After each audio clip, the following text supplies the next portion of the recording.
Hello guys, mga classmates, good morning. Welcome to my YouTube channel. Don't forget to like and subscribe. Share ko lang itong tungkol dito sa Kajiwa dollars, tawag na golden dollars. Ang tungkol dito ang kanyang history. Dahil ito ay napaka-viral sa ibang bansa, doon sa Amerika. Ay nabibinta ito ng mahal doon sa kanila kasi mayroong heritage auction doon. Dito sa atin ay hindi natin alam kung kailan tayo magkakaroon ng ganyan, or baka mayroon na siguro dyan sa Maynila, hindi lang natin alam. So share ko lang sa inyo ang tungkol dito guys, sa Kajiwa $1 coins. The US Mint issued the Sakajiwa golden dollar from 2000 to 2008. It was the first dollar made with the manganese brass, giving it a golden color. According to the NGC price guide as October 2023, Sakajiwa coin from 2000 in circulated condition is worth between $1 and $1.35.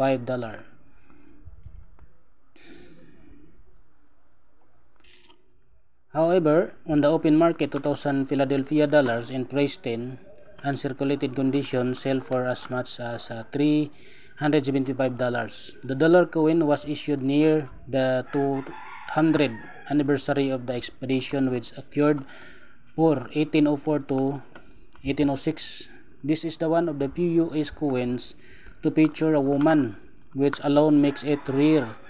And since some years were made for collectors only, which the coins never released for circulation. They do still make the dollar coins with Sakajiwa on them, but since 2009 they have been called Native American dollars because they have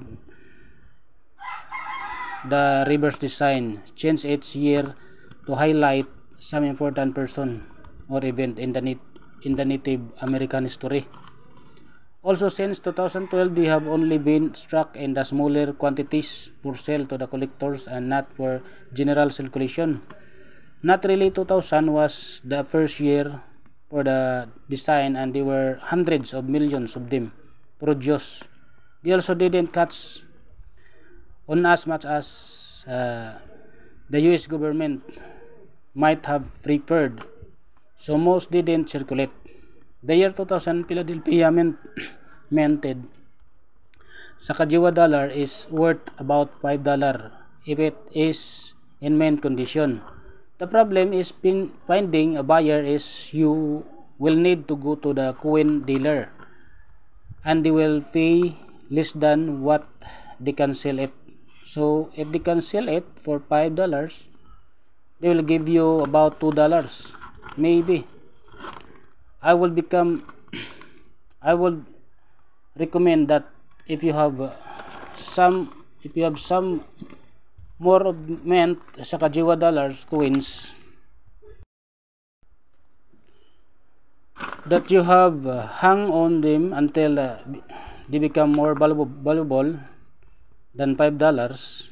The only real rarity of note among Sakajiwa dollars that might encounter is so-called the Cheerios dollar. They are dated 2000 Philadelphia mint mark. They were issued in the boxes of Cheerios cereal as part of the promotion for the new dollars, but it turns out that they unintentionally use patterned coins that would not ultimately go into circulation. The best way to tell it is you've got one is that the tail feathers of the rivers are very highly detailed compared to the normal circulation version. This can be worth hundreds of dollars in good condition. And professionally graded and circulated examples go for the thousands. Beyond that, you'd only know if you have a rare coin. If it has some kind of minting error. There are known examples of Sakajiwa dollars with state quarter overs, for example, that are quite rare and likely valuable. Most of Sakajiwa dollar coins were produced in the large enough quantities that they have no scarcity value. There are few exceptions to it. The US Mint held a contest among the artists to come up with this rendering of Sacagawea. Glenna Grudakri designed the winning of entry and was awarded a $5,000 prize. She asked that she be paid with 5,000 of the new dollar coins for some reasons. The coins given to her were stamped out of the better metal quality than the typical coins for the circulation. She was savvy enough to recognize the difference of and had each coins encapsulated in the plastic holder and had them all numbered. She immediately sold 3,000 of them for 600,000 US dollars, sold to the rest years later to a coin broker. They are all considered collector's items. General Mills put the coins in a boxes of Cheerios and treated it like a scavenger hunt. Customer who got of the lucky boxes got a dollar coin, but there was an anomaly in the promotional coins because the feathers on the eagle look different than the feathers on the other 2,000 coins released for general circulation. The Cheerios coin batch was 5,500 coins compared to the 1.2 billion Sacagawea distributed in 2000.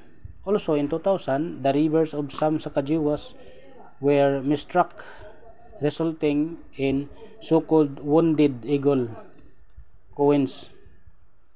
They get their name because there are 3 raised bars that appears to run through the bird's torso and one wing. Also, about 200 of these coins were minted.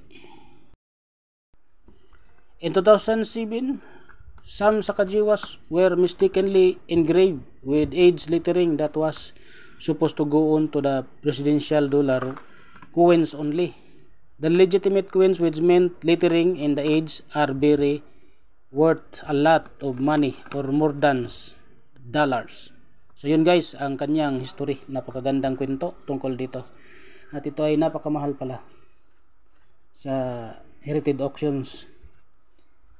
So ang kanyang kwento guys ay napakagandang halimbawa sa kanilang history tungkol dito sa Native American dollars. So magandang collection ito guys mga classmate.